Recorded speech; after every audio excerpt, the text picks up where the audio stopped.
right, so we might have maybe a little delay with people joining us, but um, for those of you who are watching this later who haven't joined us quite yet, I just want to say hello and welcome.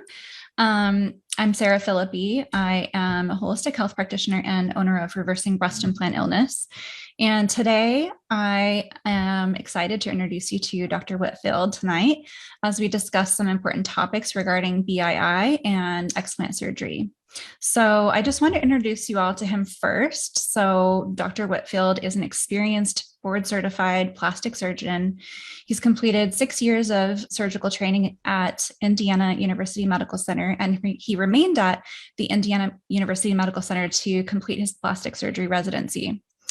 At the completion of his plastic surgery residency, he chose to gain additional training in microsurgery and aesthetic surgery by completing a 1-year fellowship in Las Vegas, Nevada under Dr. William Zamboni. He is an active member of American Society for Reconstructive Microsurgery, American Society for Aesthetic Plastic Surgery, fellow of the American College of Surgeons, and the American Medical Association. Dr. Whitfield focuses on providing clients with nutritional guidance, nutraceutical advice, personal genetic predisposition screening, non-invasive, minimally invasive, and surgical options for treatments all over the body. He has completed over 4,000 breast procedures since 2004, including over 500 explant surgeries.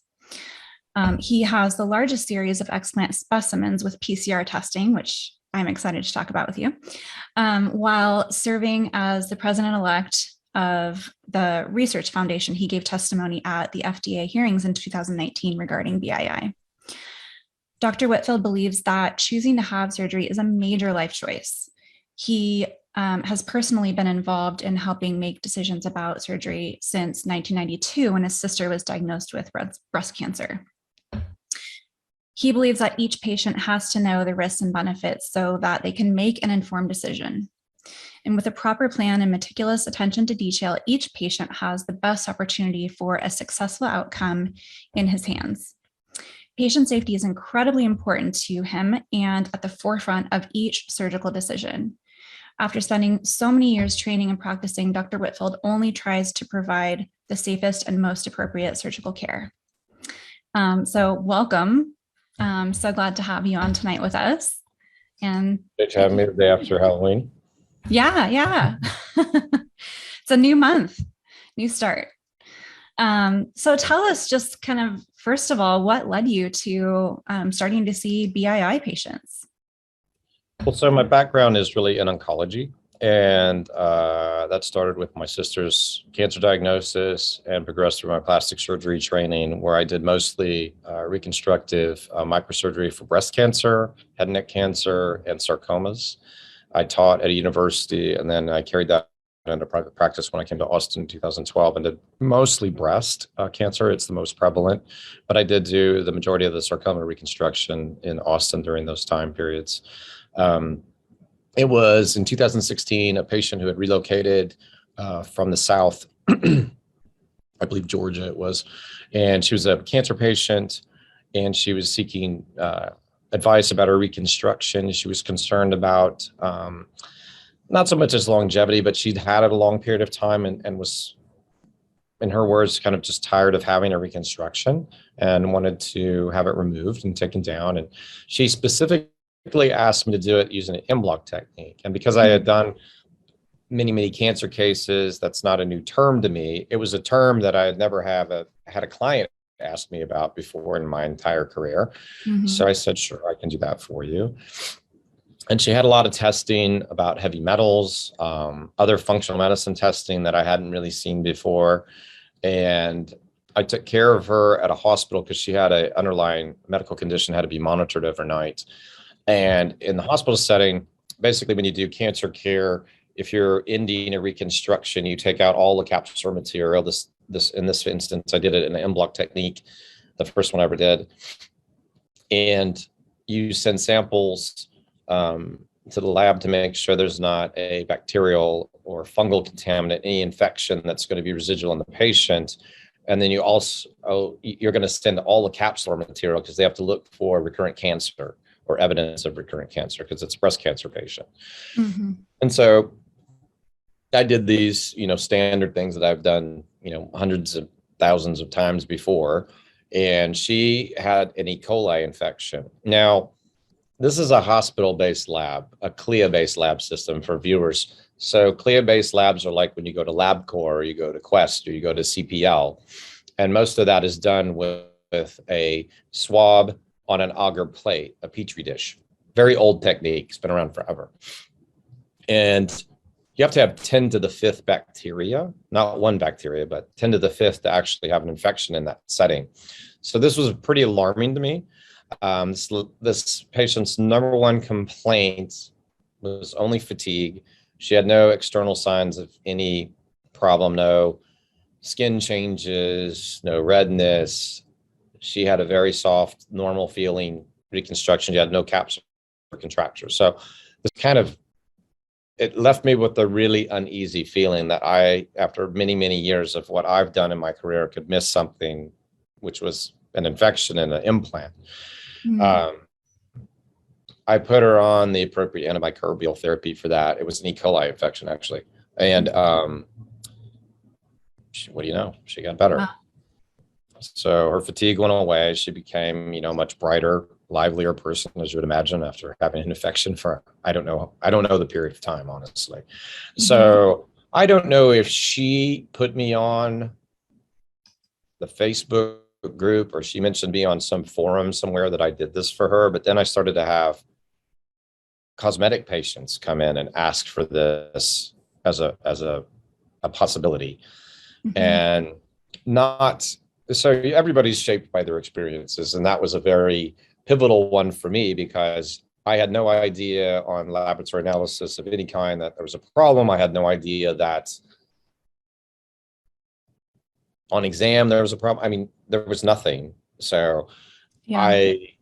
I felt like if someone comes in with this specific complaint or something like it, that I should obviously be aware of it. And I never tried to look at a client and say, this feels normal, looks normal, your blood work's normal, this can't be a problem, because in fact of that experience. So that's the way I look at these cases and always have, because I didn't know that one. So why would I know any of the others? So if someone comes in with those complaints, now it's very obvious when I have people show up with BII. It's not complicated for me, but they seem really like a client will be like, oh my God, a doctor's going to tell me that this actually isn't a problem for me, which is usually what happens because they've circulated through a bunch of allopathic physicians. Mm-hmm. And they've been told they have anxiety, or they've been told it's inflammation, but we don't know why, and they get put on methotrexate or Plaquenil or prednisone or whatever. So yeah, which is incredibly unfortunate. I mean, yes, I try to get everybody off of that as soon as I can, but they've been fed this kind of very specific information that's what they need to get better, and it's really just it's a Band-Aid for a much larger problem. So yeah. So it's really interesting that you found E. coli specifically, and where do you think that? I mean, if you had to postulate, or maybe you do have an answer, but where do you think that came from? How did it get in the implant or near the implant around the capsule? So I think it's an easier fix, and I'll fast forward to how I test now. So if I had tested her now, I'm sure she had more than E. coli on her implant, but it's just giving you the one that grew the most, right? If she had 5 organisms that were 10 to the 5th, she would have been sick. Mm-hmm. And had cellulitis and a fever and presented and would have been operated on. But she had that one that was in a high number. But if you did a PCR analysis of her capsule, I'm sure she'd have 4 or 5 things. You can't just sit there and have E. coli as a unifocal organism. Right. In the 389 PCR examples I have, when there's one, it's typically Cutibacterium acnes, which is a skin bacteria. And when you have gram-negative rods like E. coli, there's usually more than one. And so, for instance, I had a triathlete recently have fungus 4 types of fungus and have Pseudomonas and all this stuff. And that's basically lake water because she swims in lakes. She Ooh. gets out of them barefooted and she runs up a hill to get on her bike. She gets a puncture in her foot, makes her blood bacteremic. It settles wherever it settles. Implants are always going to attract bacteria because they're foreign. Mm-hmm.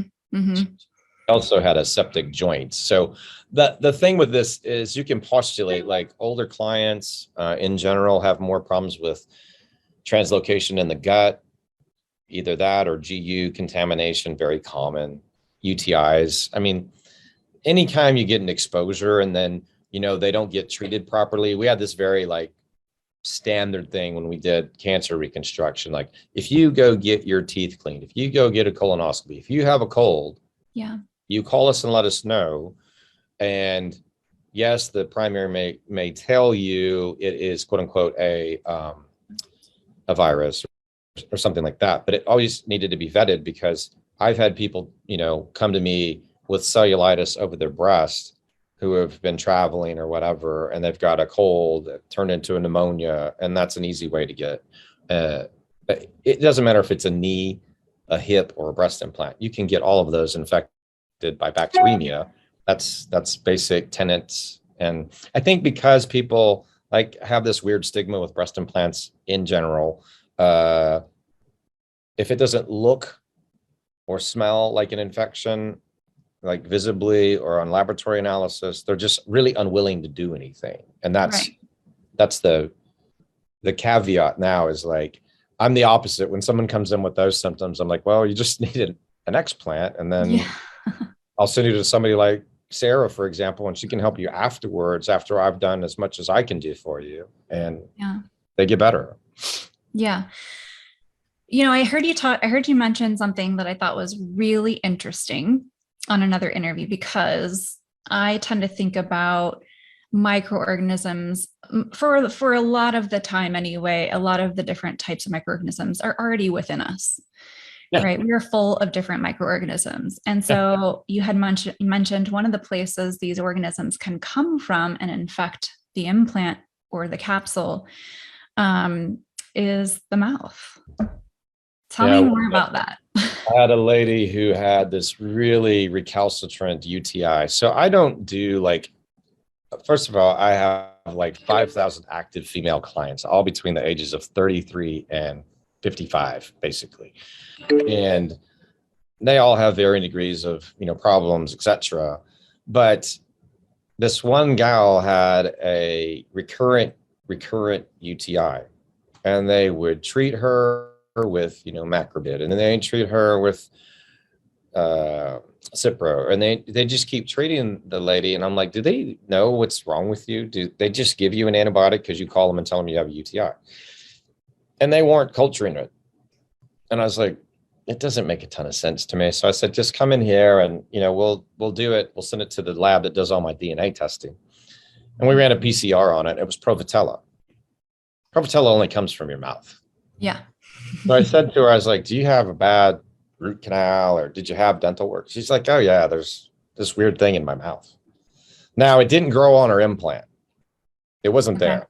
But if that was there, that would have just sealed everything for me, because that would have been like the coup de grace of infections. But I haven't found that yet. But as soon as you take out the device, that immune stimulus, that increase in oxidative stress really reduces, and they're able to treat these other problems. And we have a couple good bioidentical dentists around, and I don't know if they're all using ozone, but they probably could get it cleaned up quicker. Once that's out, it's much easier to take care of that patient. Right. You're talking about the root canal? Well, I took her implants out, and then I basically told her, I'm like, you got to get your root canal either out or fixed because it's infected. Because that's why you keep getting bacteremic from your bloodstream because of your tooth, and then ends up you have a UTI. So she's just constantly showering herself with bacteria from her mouth. Yeah. I thought, okay, so it was the UTI, not the implant itself. But it's so interesting because I think that what's in the mouth certainly could have the potential to travel and make their way to breast implants just through the lymphatic tissue, in the jaw and just mobilizing. Yeah. I mean, there's tons of like, gut bacteria, right? Translocation was a big thing that we talked about in training. When someone gets really immunocompromised, they can translocate. If they're malnourished, they can translocate. Well, I'm sure a ton of your clients have gut health issues, which a lot of people have because food is not very good that we eat. So, we kind of just I blanketly put people on gluten-free, dairy-free diets just to try to like kickstart them into a better, series of life habits. And then we try to tease out these problems like, one day, these interviews, as you can imagine, get a little circuitous when they start, weaving around and, whether it's the tooth or I had a lady tell me she had horrible athlete's foot. Recalcitrant athlete's foot in a 33-year-old or a 30-year-old woman. I looked at her, I was like, what? She wanted me to shoot Botox in her toe. And I looked at her and I was like, how old are your breast implants? Yeah. 15 years old. I'm like, that would be a problem, not your athlete's foot. I know it's a problem, but that's really why you have a problem. She also had a wicked case of something that you should never have as a 30-year-old woman, is proctitis. Ooh. So those things are just like autoimmune, out of control. And until she kind of, and I never tell people who don't come in with BII this, but she didn't come in for BII. I basically was telling her that's the problem. And she wasn't having it. Oh. No. Yeah. Well, that's when you just, give them a little nudge towards a couple Facebook groups or whatnot, and they'll see enough stories. I tried to help her. I'm like, I took that and I was like, that's normal. Sometimes people aren't ready to receive that information, which is okay. At least the seed has been planted. No shit. I mean, and she said her sister has the same problem and she has implants. And I'm like, you guys, really? You shouldn't have proctitis. You're a 30-year-old woman. Yeah. Yeah. And that's not normal. Right. Yeah. I mean, none of what women are experiencing with this is normal. I mean, there's a difference between common and normal, right? I think most people think that a lot of their symptoms are normal because everyone has them, but that's just not the case. So tell me, what have you been, if you don't mind sharing, what have you been doing just to learn more about BII? Because this is just such a complicated topic and we know so little about it. And there are a lot of different varying opinions about why this happens out there and theories. And we're just kind of scratching the surface, I feel like. Yes. So in those first 250 PCR tests that I did, about 60 to 65% had biofilm. And so if you have a biofilm, for everybody, meaning there's a contaminant, right? It's either bacteria or fungus. A lot is written on the internet about mold. No, that's not a thing. So I have all that specific evidence in my audit. So it's predominantly bacteria. When it's bacteria, it's predominantly Cutibacterium. But when it's not, we'll say a third of the time I don't know what it is. But I take the implants out, still get better. And so, the clients look at me like, why? Well, why is this? Why do I get better? Susie Smith had bacteria and she got better. I don't have bacteria. Why did I have this problem? And so I said, you probably have a genetic predisposition and somewhere there may be, and I try to explain SNPs to people and that gets a little too complicated. So basically, I think we're all in the impression, or I am for certain under the impression that the amount of oxidative stress put on the system that someone's already under is then tipped over by the device. If it's got biofilm, then it's 100% of the time.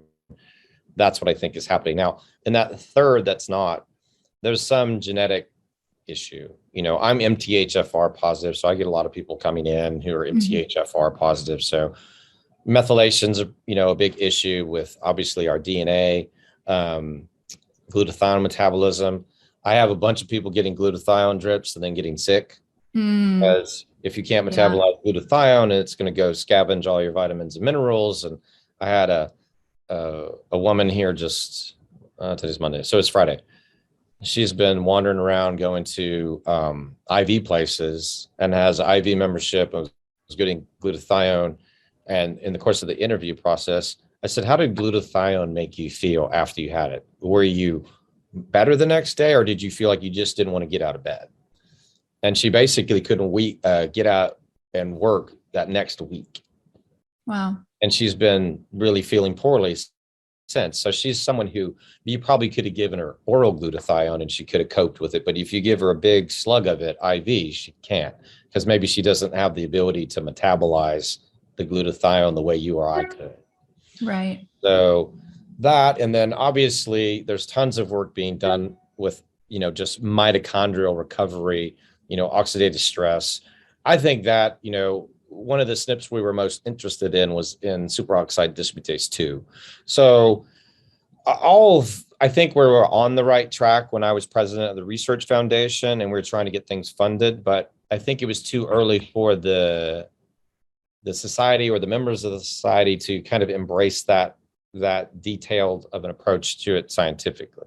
I think they were still at like, oh, let's try to sort out the problem of who's really got this issue and kind of better characterize it, where I was taking the elevator to figure out the next step, because I had already figured out in about 2/3 of them the cases of mine. I knew I had an idea of what caused it. Now in these other third, like if you have a patient with intense brain fog, and we added something recently to our office called WaviMed, and it's an EEG. So we're going to do an EEG on them before, and then maybe at a month or 3 months after explant to see how much improvement we can get and clearance of the brain fog or cognitive deficits. And then if they need further help, we can do something like brain tap or something to maybe get them more neural feedback treatments or something, because some people don't clear up right away, obviously. And I've experienced that, like they'll come in a year later and they're much better. And we're like, well, that was a long time, but I didn't do anything to help them through the other part of it, because I didn't know what to do, honestly. Yeah. I think these new, modalities of either from neuroscience or something like Nuchito Nuchito time, which is basically to help your NAD, improve, recovery, mitochondrial recovery that way. Those will be valuable. Yeah, I think mitochondria are key. I mean, you can't, everyone's so focused on detox, which I think, that is important, but there are so many other factors to consider. Right. And it's too simplified just to say, I just need to like detox my body. And what does that really mean? Everyone has a different definition, right? I think that's just become part of the vernacular, like get an explant and then I need to detox. Like it's a stepwise process because there's nothing validated about that. It's still just, oh yeah, now I need to detox. And I had people getting sick because they were going to naturopaths and getting chelation therapy. All sorts of stuff is happening. Yeah. And I told people, like, please do not do any of this. I have a really good nutritionist I can send people to who's very familiar with BII. And I just want things supervised. I can't supervise all of them myself. So right. Yeah. And I think it's important to work with someone closely just to monitor how things are going and make course corrections when needed. And, I've also experienced people coming to me who've had IV chelation and just destroyed them. It's just so hard on the body. And those IV chelators, the DMSA, DMPS, EDTA, whatever they're using, it's the half-life is so short. You'd have to be hooked up to an IV for like a week straight, to not get that recirculation. And just and there's probably a lot of better ways, as well. You can do it. Yeah, it's a lot better and more gentle. There are more gentle ways to go about it. Right. But the mitochondria, going back to that, it's like you really can't detox without good mitochondrial function because it's energy expensive. Right. No, I think that's good advice. I think mitochondrial support, certainly I'm a little odd in terms of plastic surgery. Like most surgeons know nutrition to a degree. Where I trained, it was a very, very specific The people who helped invent hyperalimentation, which is TPN, the fluid that's given IV for nutrition, was the people who trained me were part of the invention of that material. Okay. Okay. They were very focused on us as surgeons knowing exactly what to do with each nutritional component and how to replace them and calculate all of that. So we also took care of burn patients. I mean, there's nobody more nutritionally challenged than a severely burned patient. So those were all things that we did personally. We didn't have, the nutritionist didn't come by and do that for us. It was part of our training that we had to know how to do that. Yeah. Yeah. I'm curious to know how, like, roughly, how often do you see, or how many people percentage wise would you say get better, feel better after explant and stay that way, rather than, you know, having this honeymoon period, so to speak, and then kind of having a resurgence of symptoms? Yeah, I have not experienced that, because initially, as one of the surgeons early on who did a lot of these, people would fly pre-COVID to me and were sick. And so when you get somebody who's done the big search and gone through the process of determining that they're going to go and get it done, they're usually the person who's really at the end of the rope in terms of how they feel, what they can do, how they can get through a day. And so that was my early experience, and all those people uniformly got better. I'd never had anybody relapse. And then I think with, you know, I took care of a bunch of people, and then, you know, the whole COVID situation really changed because nobody could fly or nobody wanted to fly. So I started seeing people more locally in Texas, not so much my Austin market, because most of that I've taken care of, has been taken care of. And they weren't as sick. So they would get better, but it wouldn't be this like a, you know, big boost.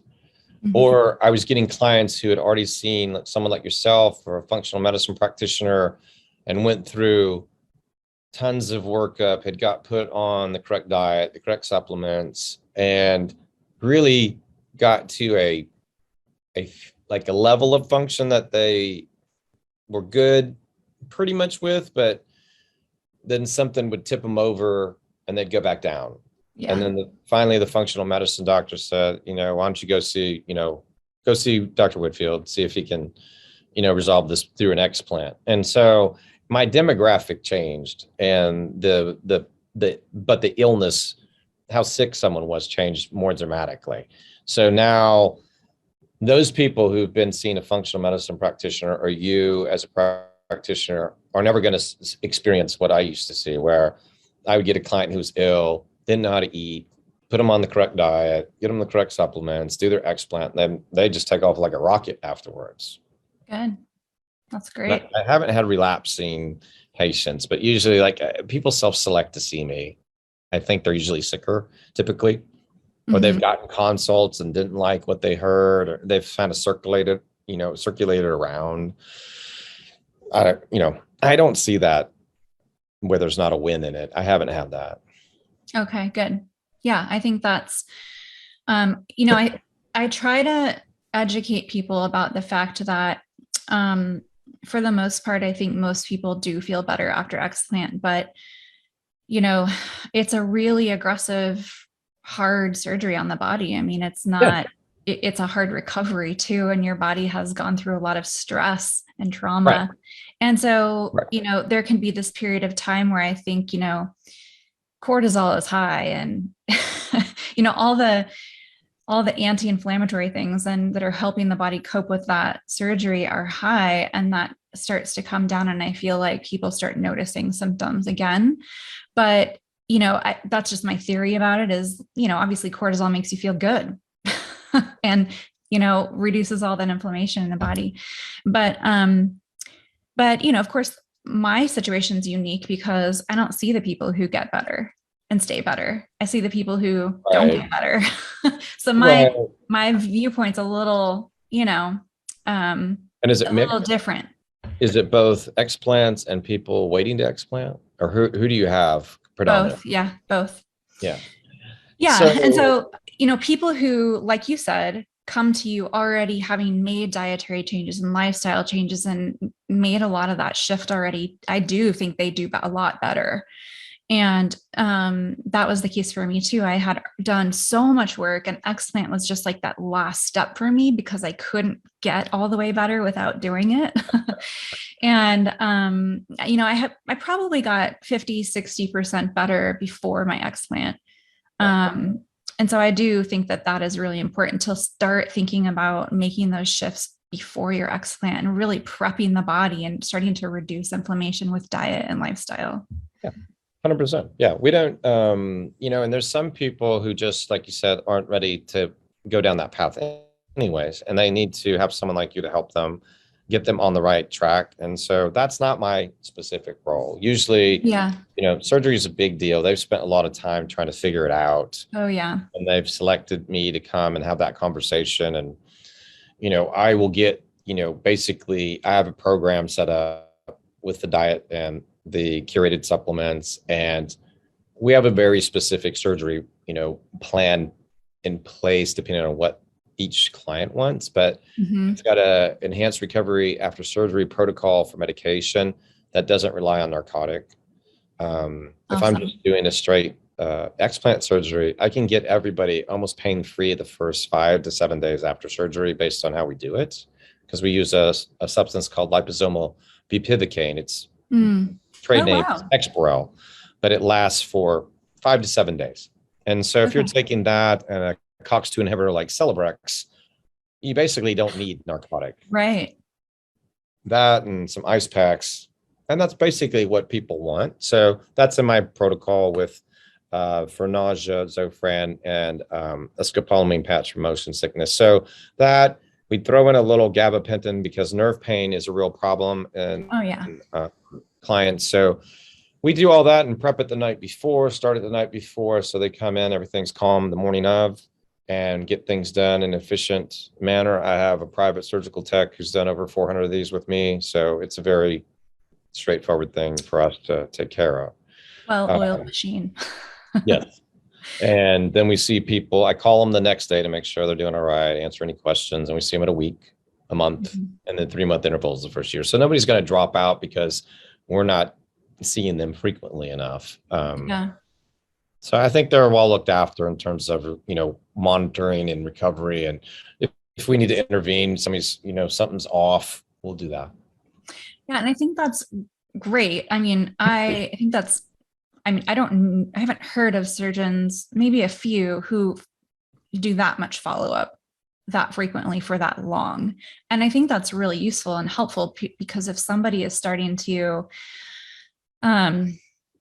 experience kind of symptoms just starting to come back again, then you can catch it earlier rather than them, falling off and just losing, track of them. And who knows what happens after that. A lot of people, if they do have symptoms starting to come back, they start to wonder if Explant was the right decision. And I think that's like, you can't go there. I mean, that's like the worst thought path you can go down, because it is the right decision. I mean, even if it's not the only thing making someone sick, it's still a part of the picture regardless.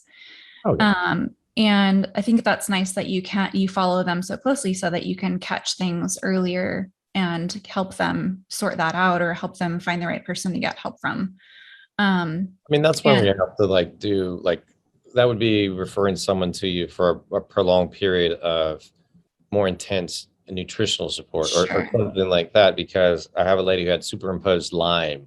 We didn't know that. And so she explanted and then still was having, some specific symptoms, but her testing was done and she had Lyme, and she'd lived on a ranch as a kid and had a specific instance that she never told us about, but my nutritionist found out.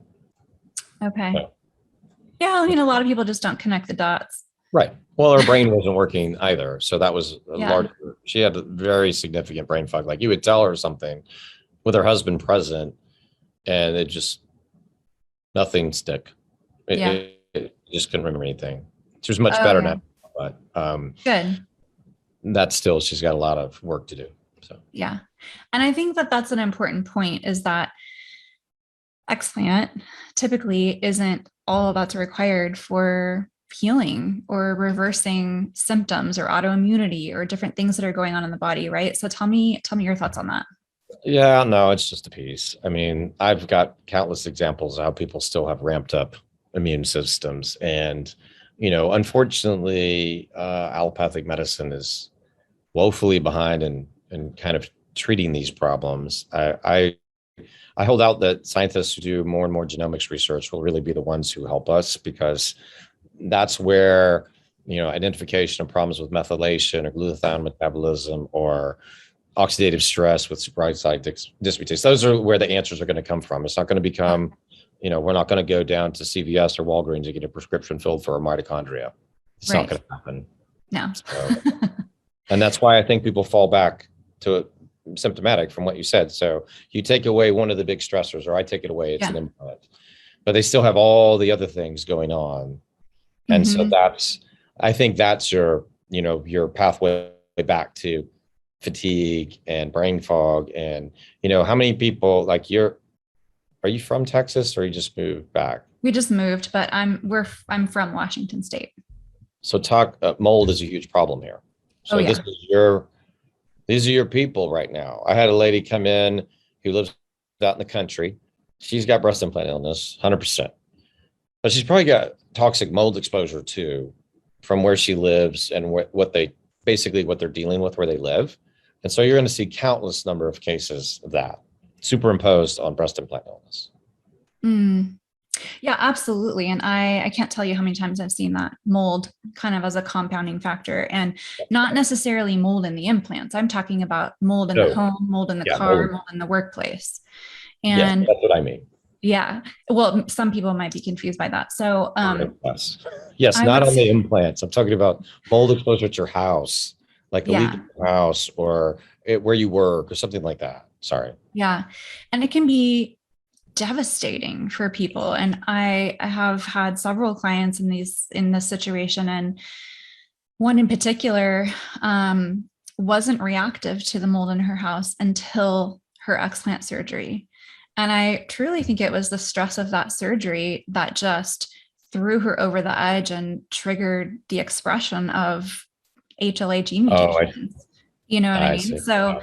So then we had to go down. Obviously, we didn't know this was a problem initially. The question was, I feel so much worse. Why do I feel so much worse? When is this going to get better? I feel like I'm dying. And she really, I just adore this woman, but she could barely get through the day. I mean, she could barely even stand. She would crawl to the bathroom or crawl to the bed, and she had POTS symptoms and was on, of course, beta blockers for that, and couldn't keep anything down. She was throwing up every single thing she drank or ate, and ended up down the road needing a feeding tube for a little while just to stabilize her. We did discover the mold finally. And she had Stacky behind her walls. Where was this? Was this in Washington? No, I have clients all over the place. So she was in Florida, also a very moldy state.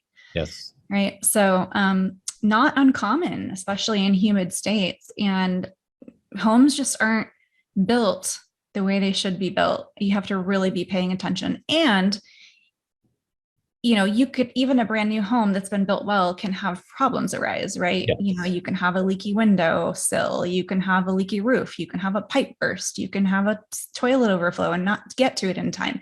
If moisture, water of any kind has been anywhere inside the house where it doesn't belong, mold is going to grow within 24 hours.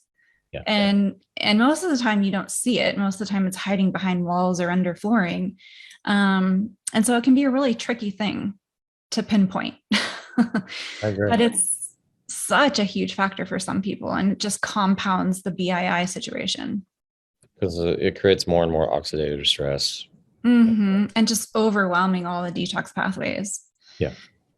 So yeah, I mean, there's more to think about if someone does explant and they're either worse or, not better. So I think that it's important that people consider that and think outside the box a bit, and know to just look for other stressors too. It's not just one. Yeah, I think I mean, part of the reason I'm able to kind of keep track of people and have that and use the nutrition, she's a functional nutritionist, so she's very aware of mold Awesome.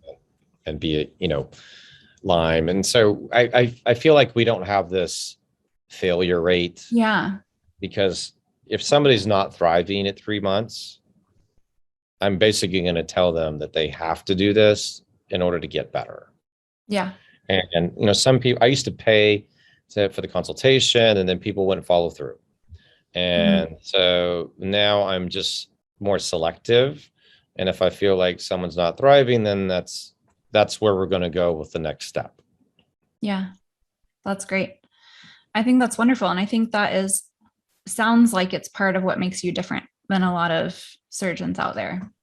Yeah, we're fortunate to have a really good nutritionist who's came from a functional medicine background, and she understands BII. So it's I don't have to sit there and convince anybody of anything. Yeah. Like, it's not. Yeah. So what about proper explant procedure? So we know they should be removed on block if possible. And all the capsule, if possible, should be removed. Mhm. Have you had people come to you who've had an explant and still are sick, and maybe there's still capsule there? Or what has your experience been like with the whole capsule situation?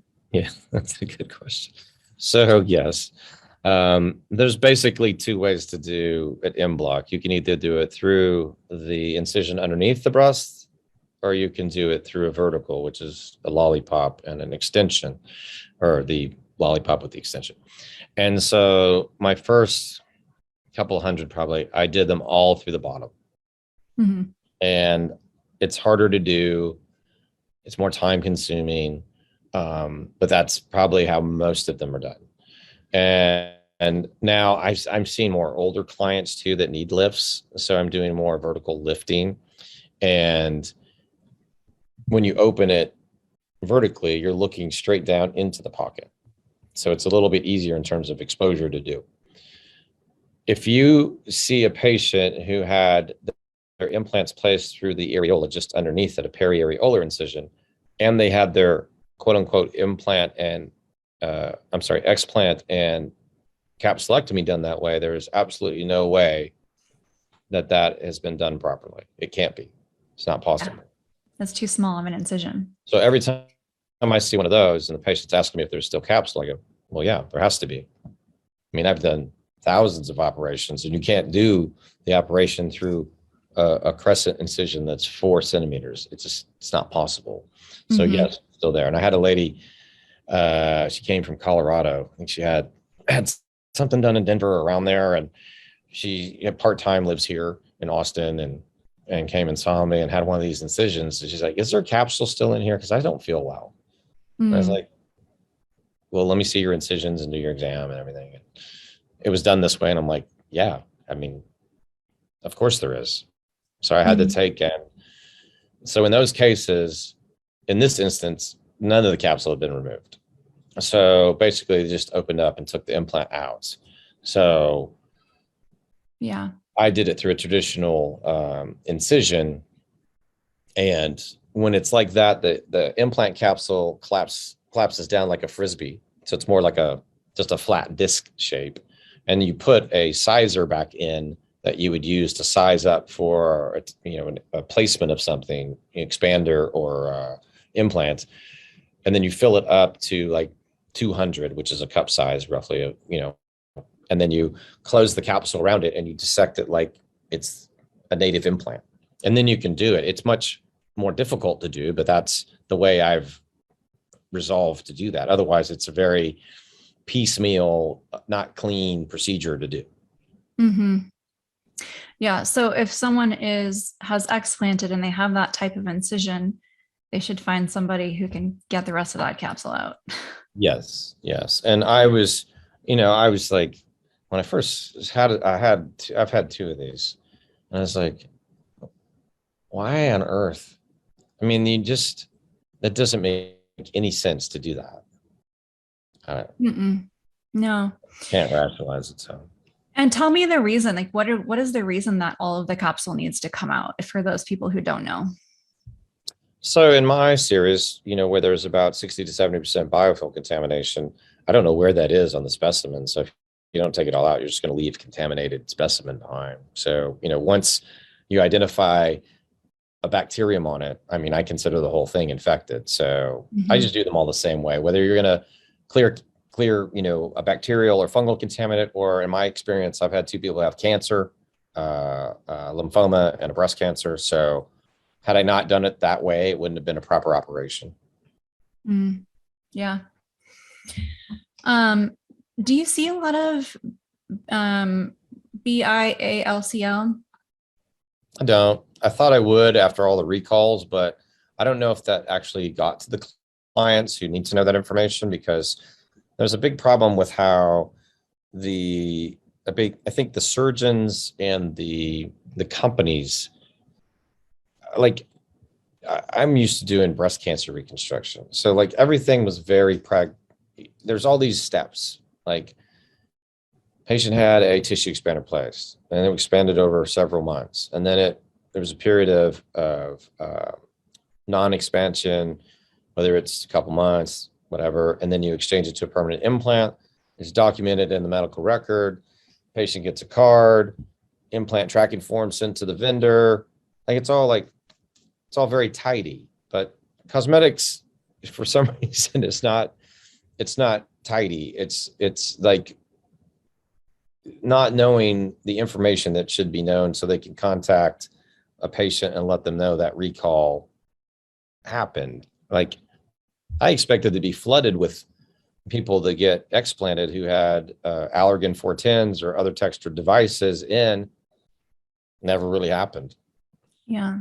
So I don't know that they know that they should have those taken out or be seen, but those are the people who are going to get potentially ALCL. Yeah. Those are the devices. I mean, it's still baffling to me why I haven't seen more of those.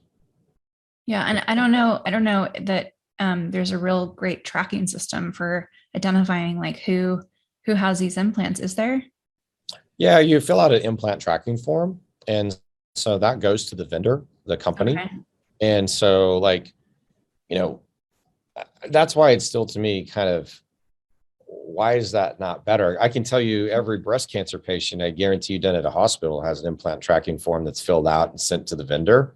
So it should be the same for a cosmetic patient. And I feel like that's why I don't, or have not seen the number of instances of this in my own personal practice. Like, I've treated those two groups of patients the same throughout my career. So that follow-up pattern is more of a cancer follow-up pattern, not a cosmetic follow-up pattern. Yeah. Okay. So. I'd love to know what your impression is about why some people with implants do just fine and some people don't. Do you think it's completely genetic, or do you think there's other factors going on? Well, unfortunately, I think as we learn more about management of stress, both normal stress and our cellular stress, we'll probably find out more of those answers. But if you get mitochondrial dysfunction and you have a methylation problem and you have problems with other detoxification pathways, then it doesn't really matter what we put in you. You're going to not do well eventually. So if that's that 30% that in my personal, series is the one element that I can't explain, if that explains 10 or 15 or 20%, and we have, 5 or 10 that are still outliers, we're getting closer to answering that problem. But, of course, not everybody's going to have an issue with that. I mean, but you got to be more cognizant when you're picking patients too. You don't pick patients who, have a history of autoimmune disease and, they roll in with Raynaud's and Sjogren's and ask you for an implant. Come on. I mean, that's just a no-go from the beginning, and some people, if that person, say, was a cancer patient and that was the only way for them to do a reconstruction, then yeah, I mean, your hand gets forced in those situations, and you're going to follow that patient closely, and you're going to take all the, precautions you can. And they're going to see all these providers as well. So those people don't like, it's not a hands-off approach with those people. The ones who, you know, get lost to follow up. I mean, I've had people show up to my office, haven't been seen in 30 years, had implants. Mhm. That doesn't even make sense. Like, Yeah. what? You just never going to go to a doctor again after you get them? I mean, my patients, you know, we see them at a minimum annually after their first year so that I know what's Mhm. going on. I don't just like, be gone or anything like that. No. Yeah, that's good. I mean, I think the follow-up is helpful, especially just kind of screening people for any problems that may arise that they're just not connecting those dots to. Yeah, and with our BII clients, you know, we're going to find out more, and I can always help them, you know, down the road. We didn't have WAVI medical and provide EEGs for people. I might be the only plastic surgeon in North America who does EEGs on people, but Yeah. that's okay. I want to see, like, I know that when I first got told that someone had brain fog, I was like, what the heck is brain fog? And then I said, just explain to me what you mean by brain fog. She's like, I can't remember stuff. And I'm like, okay. And she's like, I feel like, you know, my kids can tell me stuff and I can't remember it, or I can't remember names and stuff. I'm like, okay, well, that's like short-term memory loss, cognitive decline. Okay. I wasn't familiar with the term. And I was like, but now I am, obviously. And I think of it Mhm. differently when I hear it, and I know it when I see it. Mhm. So it's not hard for me anymore. And I want to see that as a specific indicator or metric that we can, you know, both have an idea about pre-op and then hopefully see it improve with specific evoke response tests with WAVI Medical. So, Okay, so here's a question for you. If you have someone who maybe you've consulted with, comes to your office for a consult, who's kind of on the fence, who just doesn't, still kind of in that like unsure phase and just gathering information and trying to figure out if this is the right decision, how would you help them? Like, what would you say to them to help them make that decision one way or the other? Like, how does someone come well, to that place? yeah, usually I will tell you, I'm way down the food chain. I am. They've tried allopathic doctors. They've been told like a lot of things. And that's one major group of people. So when they get to my office, they just want to have someone listen to them and help give them a plausible explanation because they think it's their implants. They've already got to that place. I don't Okay. really have fence sitters like you're describing. Okay. I just Okay. don't. Like Okay. the gal I told you with the athlete's foot, like I gave her that seed. Yeah. And that was probably the only time anybody in her life has said that to her. And I don't really see that many people. Like they're just super selecting when they come to me. They've read all the stuff that I've either written about or talked about or seen me on a podcast or on television or something. Yeah. And I don't get the fence sitter. I really don't. Yeah. Yeah. I get like they want me to validate their problem or tell them they're not crazy because they've been told they're Crazy. crazy Yeah. or, you know, been placed on an anxiety medication, even though they don't want that and they just want to solve it. You know, I don't have fence sitters. I know what you're talking about. I Okay. just don't really see Yeah. them anymore. Okay. So they come to you kind of already having made that decision in their You know mind. who would I Just expect to see who from somebody watching your broadcast or interaction with you is younger people who got them in their 20s and may still be in their 20s. And it's a big financial thing. It's a big Mhm. image thing. And I actually had a case of a 24-year-old who had three breast augmentations, um, each one of them complicated in some way, capture contracture or something. And she came to me from in Texas, but not Austin, and had almost like a polyarthritis all Mm. over, fatigue. And she's like, you know, I've had all these breast implant operations. Could this be the problem? I'm like, yeah, that would be the problem. You're 24 I mean, you've had more surgery at 24 for somebody who doesn't have cancer than anybody should. Yeah. So I took her implants out, and she's a nice gal. She's in college and trying to follow up and stuff. And I give people, like, I do video appointments for follow up. I make it as easy as I can because my EMR essentially has FaceTime in it. So you can just, do a meeting like this and check on people. And all of her arthritic pain is gone and she feels fine again. But that was a huge thing for her. I mean, she's a 24-year-old girl. So, and it's a big deal. Yeah. I can imagine that would be a pretty big decision for someone that young too. And, speaking of the financial aspect, I think gosh, we all kind of go through this period where we're just like, oh my God, so regretful, right? That we had the breast implants placed, and there can be a lot of emotion involved in that. Right. And thinking about the financial aspect of putting them in and then taking them out. And sometimes I know like that can be an issue for some people getting their explant done. And some people have to wait a long time to kind of just save up for that. And what I want to say about this is that you don't want a surgeon who's going to give you a discount. Like, you don't want a surgeon who's giving you a really, low price to get your implants out and trying to save a buck on your Explant surgery, because you get what you pay for.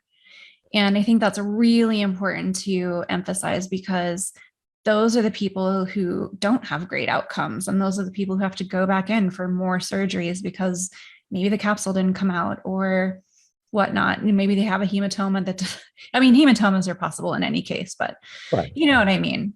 A lot more complications. And I think it's important to go with a surgeon who's, like yourself, done hundreds and hundreds of these, very skilled, has a proven track record, believes in what's going on, believes in BII, believes you when you say you're sick, and is willing to do whatever it takes to help you go from A to B. And part of that along the way involves support afterward. So I just love that. I think that's the biggest issue. Like, I think costs are always a big deal, but I explained to you my follow-up process. Mm-hmm. That's my time. There's operative time. If you do the math, I'm probably charging less than the people who charge the least, because I see people more, and I don't delegate. I see the patient, because there's nobody in this office who has more experience in dealing with clients with BII than me. I don't, it's not going to be like, or if somebody's not doing well, and I had a nurse who was maybe skilled in post-op care, but the patient is clearly having brain fog again and needs to be worked up for other stuff. Yeah. Or, referred to someone like you for further support. I know that it's easy for me, but not everybody's going to be like, oh, Susie Smith's just having a bad day today. She can't remember anything I just told her. Well, there's a reason. Yeah. Right. So that's, you get, honestly, what you put into it will get you taken care of properly. And, for us to invest in getting an EEG to make sure that, we are clearing brain fog. And if we're not, we're going to know about it objectively. I'm actually going to say I'm proud of myself for doing that, because that's an interesting thing that I never would have thought of, beforehand. And I didn't know it was even a thing I could do. And then I was listening to a Dave Asprey podcast, and he's like, if you want to improve and change and monitor your neural function, you can go to Wavi Medical, and they have this EEG. And I'm like, oh, okay, well, okay. Yeah. So I went on and read about it. And I was like, this would be great to clear. Well, give us a parameter for clearance of brain fog, because it bugs me to talk to people who can't remember what I tell them and can't digest it, and even though I've tried, I distill everything down very simply. I don't talk in terms that don't make sense. But when someone's suffering from brain fog or mold or Lyme, they just can't process anything you're telling them. It's basically like, if they don't have a caregiver with them, you shouldn't see them. Yeah. And I personally experienced that. So I know it is so challenging and so difficult. And as someone who, like, I've always been in the medical field my entire career. So as someone who I'm like, I consider myself an intelligent person, and to feel like you just can't think straight or get words out or retaining any information, it just makes you feel stupid, even though you're not. Yeah, and then they're like, as a provider, you're like, how am I going to do? How am I going to help this person? Yeah. Because they can't remember anything. And I mean, it's so, helpful to have someone with you. Yeah, for yeah, sure.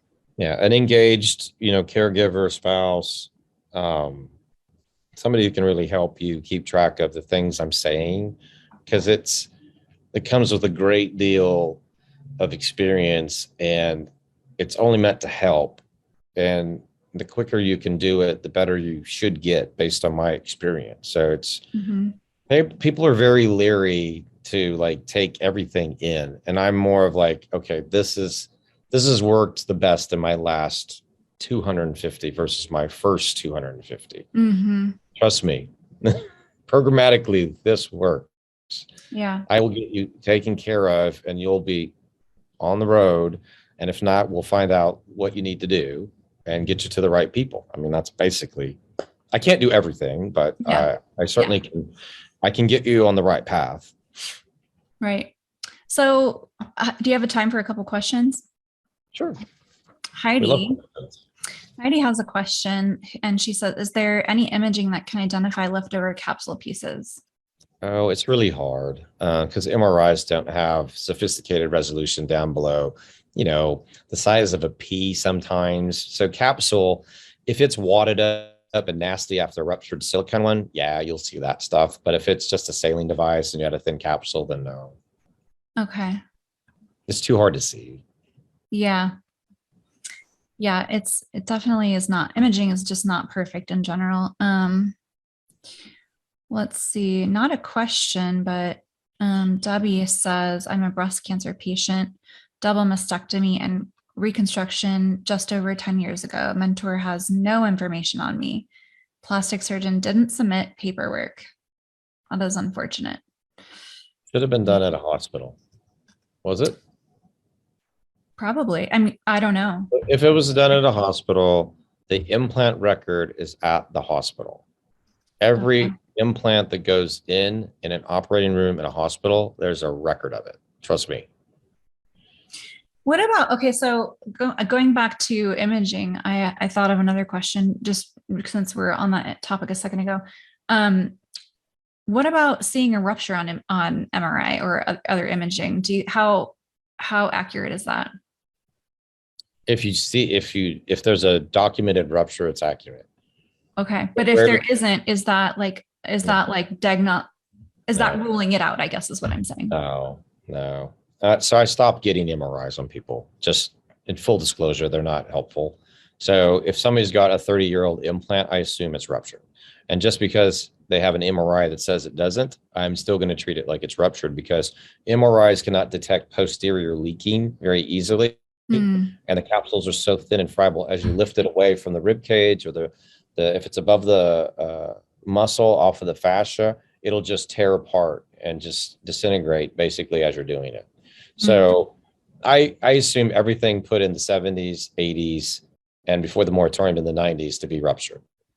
Okay. And then all the salines, if they're not deflated, that's fine. And then everything, from 13 moving forward or anything put in on a study, if it's outside of 10 years, I assume it's ruptured. Okay. Yeah. That way I'm just being I have a heightened awareness when I'm doing the case. I'm never satisfied that an MRI is going to tell me anything because I've operated on people that have had ruptures with normal MRIs. Yeah. Yeah, I've heard that's definitely the case sometimes. So I think we've taken up a lot of your time, and so I'll end this here, but I just wanted to say thank you, and thank you for not only your time tonight, but also for advocating for all of us at the FDA hearing and just continuing to explore and learn more so that we can all get the best care possible and have the best outcomes. I think the more we understand, the better we can dial in on the post-op care and recovery and healing process. So I think just always being curious and always learning is so important. So I appreciate that you are also that type of person. And tell us where people can find you. Yeah, so I appreciate it, and I appreciate the work you've done with your site and this. I mean, this is a great avenue for me to be speaking about the subject. So you can always go to our website. It's mine, www.drrobertwhitfield.com. It has a little chat function, so if you want to start a chat with us, you can. My team answers it. It's not a bot. And of course, we have Instagram, Dr. Robert Whitfield, and we kind of do Twitter, but I don't pay attention to Twitter much. But too much social media out there. There's way too much for me. So I appreciate all your work and for having me on, and we'll continue to try to answer these questions, and we'll always be curious. Yeah. And anyone watching this after the fact, go ahead and post your questions below and we'll try to answer them as we're able to. Sure. And if you, like I said, if you have any questions or want to reach out or want to consult with Dr. Whitfield, you can find him on his website or the other social media that he mentioned. So hopefully this was helpful to you all, and we'll see you again soon. So have a good evening, everyone.